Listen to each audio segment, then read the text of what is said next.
Oh, about 2 summers ago, a very, very dear friend of mine who I grew up with, who lives in LA now, handed me a script as I boarded the plane to go back to Spokane, and she said, "You need to read this." And of course, the script was Michelle Lowe's String of Pearls. And it just evoked such emotion in me that I had to read it again and again and again. And the more I read it, the deeper the script became and the more emerged. And I just fell in love with this script. It just grabbed me. And at that moment I thought, I need to do this play. I need to be a part of this play. I've always seen this play from the moment I read it as doing it in the round. And of course, studio theater is the perfect venue for this play. It's intimate, as is the theater, and the play itself, without giving too much away, does come full circle.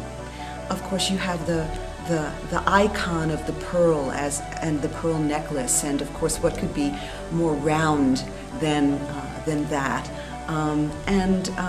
It just seems to me to make a lot of sense. So I set myself up for some very interesting challenges.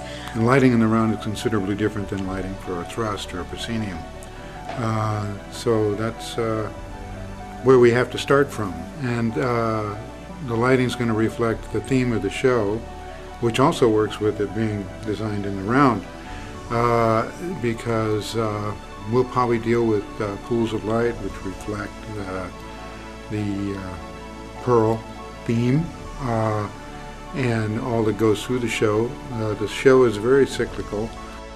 You have 4 basic entrances into the space, and we'll probably have pools of light that go all the way around the thing, similar to a string of pearls without getting too specific or too heavy. So it'll be kind of abstract that way. We're doing something new in studio theater, which is really something old, because originally studio theater was pretty much on its own as far as costuming went. But because of budgetary restrictions this year, we have cut back, and the actors are now helping to costume their own show. Something which really is great for a contemporary show, because the actors really know the characters so much better than the costumers ever will. So we've had a lot of fun, and we did have to make a few things. The script calls, of course, for some oddities like bright red dresses and funny bathrobes and stuff like that. But it all worked out, and the ladies have just been great, and the director is right in the whole process, which really, really works for her too, because she can see the costumes as we develop them, and that cuts back on a lot of problems after dress rehearsal when you first see the costumes. Well, basically for any show that I do, it's internal. It starts with the script. It's the words. The words speak to me, and the character grows from that.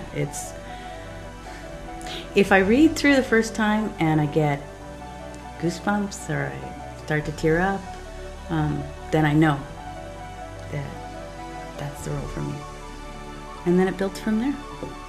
The characters I play are like children. I love them all. I love them all differently. Beth I love because she's the most open to change and life and embracing. Now I have to take that back, because she doesn't start out that way, but she gets that way, okay? So she has the biggest arc, so maybe that's what I like about her. She's everything.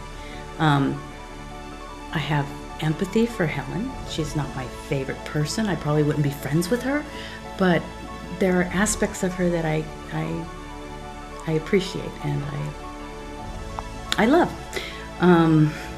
Abby's just so fun. She's just, she's somebody I would go and hang out with and have a drink with.